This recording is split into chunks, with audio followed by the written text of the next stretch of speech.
Welcome to Meet the Candidates on WCMU. I'm David Nicholas, and we welcome as our guest Jerry Hilliard. He is the Democratic candidate for Michigan's redrawn 2nd Congressional District. This is one of the larger ones in Michigan, and it includes all or portions of Manistee, Wexford, Mason, Lake, Osceola, Clare, Gladwin, Oceana, Newaygo, Mecosta, Isabella, Muskegon, Montcalm, Gratiot, Ionia, and Berry counties.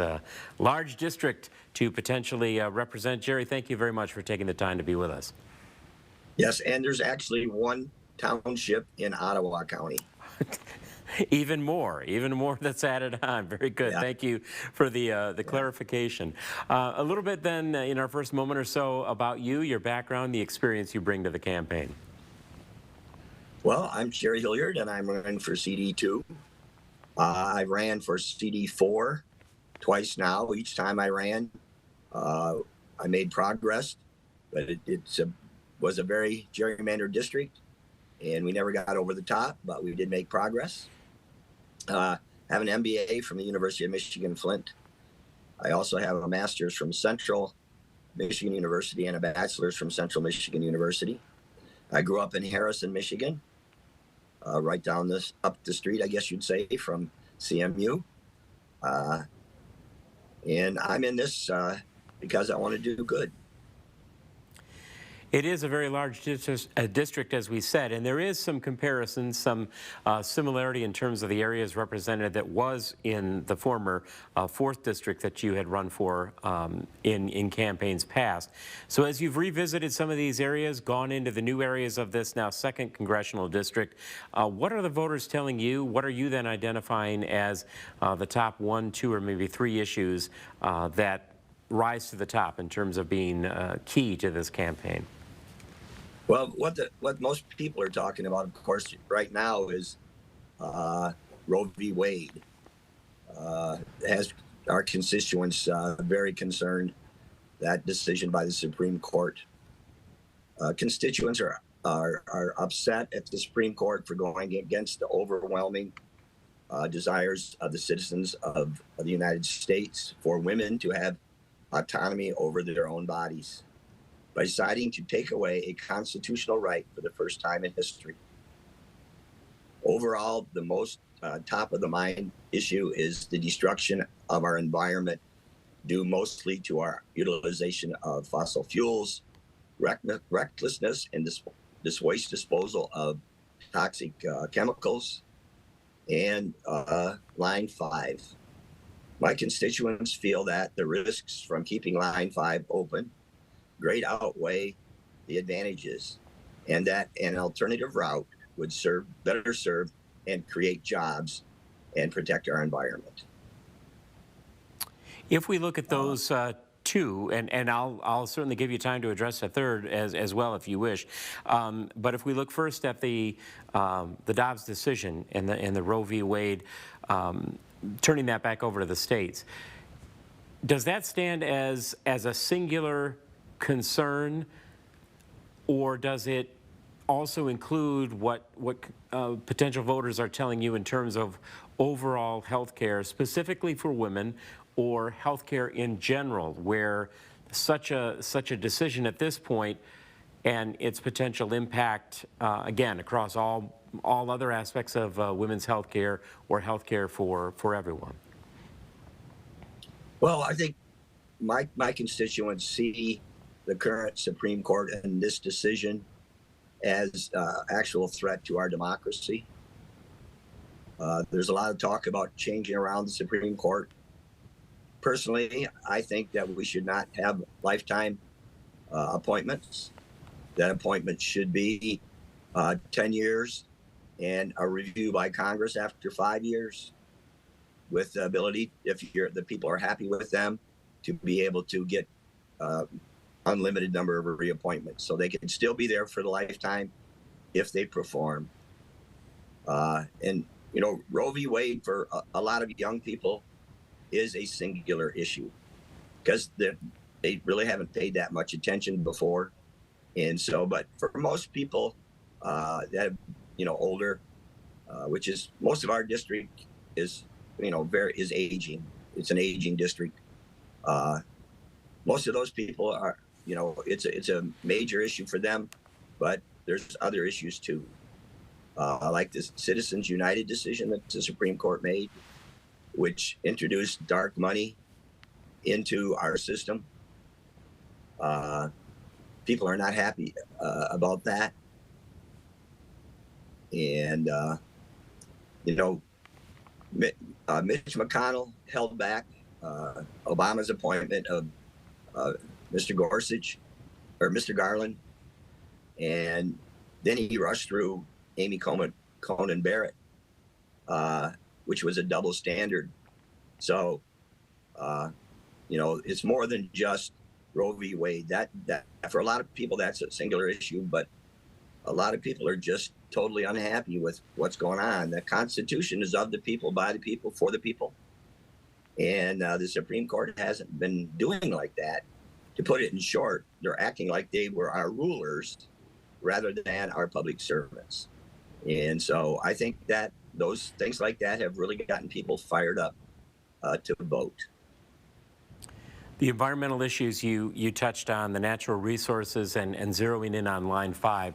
Of course, so much of Michigan's economy is tied to tourism, to the preservation of those natural resources. And as we look at issues nationwide that impact the environment in general and then the health of the Great Lakes, what particular issues then, or I don't want to say issues, but solutions do you see, approaches that you would take to provide what I hear you saying is a more stringent protection of those natural resources, and what specifically can be done to address Line 5, come up with an alternative energy supply-wise to Line 5? What are the voters telling you? What would you propose to do? Well, Line 5, in my opinion, and a lot of the people I talk to, we better serve with an alternate route. People who have jobs with the tunnel are worried about losing their jobs, but choosing an alternate route would make, would help with jobs and protect our environment both. And I understand the people that have jobs there and they're concerned about losing their job, but we can find other jobs for them in that line of field. They're the experts. They should be able to get the jobs that are created by a different route. And one other thing, Line 5 comes from Canada, goes through the Great Lakes and then goes out on the other side to Canada. It's not, not that much of that gas ever gets to Michigan, and people are upset about that. And people don't, it's not well publicized enough. The real facts are not publicized enough because politically, people talk about the things that are good on their side and not on the other side. And so we need to do a lot more study on that and go forward with that very cautiously, because the risks, like you said, are so huge for Michigan. Michigan is a great place to live. We've got everything here. But one of the problems we have, and I think people aren't moving to Michigan because we have so much PFAS and other toxic chemicals. And you look at St. Louis, Michigan, it still isn't fixed. And that was in the 70s when that happened. We need to do a better job of that stuff. Economically, then, aside of addressing these environmental concerns, what do you feel, what are the voters telling you are some of the most pressing needs that we would have, looking at the overall economic health of the state, attracting new businesses, retaining those businesses, having the workforce available for those? How do they feel, how do you feel we should be addressing those concerns? Well, so basically, we need to get more high-paying jobs here. I think Governor Whitmer is working hard on that. And actually, bipartisan decisions have been made that are going to help us, Michigan, become more competitive in attracting businesses. And, personally, I'm all for working with business. I want to work with business. I just want to make sure that we get things done. I'm a Democrat. I'm pro-worker. But in my opinion, I teach economics at Mid-Michigan Community College and at Lansing Community College. And in my opinion, we need to, being pro-worker is being pro-business. As long as there's competition. Pro-worker doesn't mean that you're anti-business, because pro-worker means people have more money to spend. And right now, we're at a point where we can't fill some jobs, but I think that's probably temporary. It's not something that's historically ever happened before. We'll have to wait and see. But the key is getting good jobs. We need a minimum wage that's at least a living wage. We've had the same federal minimum wage for 13 years. Inflation is eating up, so that's not even buying half what it did 13 years ago. And so, we need to get to realize that if we have competition at the top, farmers and small businesses face competition every single day, but big corporations have bought up all the competition. And that's why they've been able to raise prices so much, causing inflation. When it comes to inflation, the cost of living is rising faster than wages. Wages are rising very fast, but prices are going up more. Corporate profits are all-time highs. This means large corporations have monopoly power in the marketplace. Industry consolidation has created a lack of competition, which leaves large corporations able to raise prices at will. There's three main ways that we can counter inflation. The most beneficial way is to have robust competition between sellers. Like I said, farmers and businesses face it. Why shouldn't big corporations? Competition among sellers is the key to controlling inflation. The second way is to suppress wages for the working class, which is what Republicans have been pushing since the 1980s with anti-union and anti-living wage policies. And also, that time period, the 1980s, was when we stopped enforcing antitrust laws. Republicans want consumers to have less buying power to curb inflation, which stifles growth. The third and most harmful way to working families is to raise interest rates. The current head of the Federal Reserve, Jerome Powell, says he is committed to fighting inflation by raising interest rates. But there will be pain, he says. This pain will be borne by the working class. Does not being able to purchase items like homes, cars, and other big ticket items sound like a way to grow an economy? No, it doesn't. And if we're going to just continue to raise interest rates, that's going to hurt the working people. If we want to control inflation, we must resume enforcing our antitrust laws. That's my opinion. If you take all of these economic concerns, also the environmental concerns, the healthcare concerns, and you bring that down to one message that you want to leave with the prospective voters as they get set to go to the polls, in just a brief statement, what would that final message be? We've had Republicans representing Northern Michigan for many decades. And, if people are upset with what's going on, you really can't blame the Democrats, because we haven't been in charge. We want to make some changes that are good for both sides. We don't want to push way to the left, but we have, Republicans have pushed way to the right.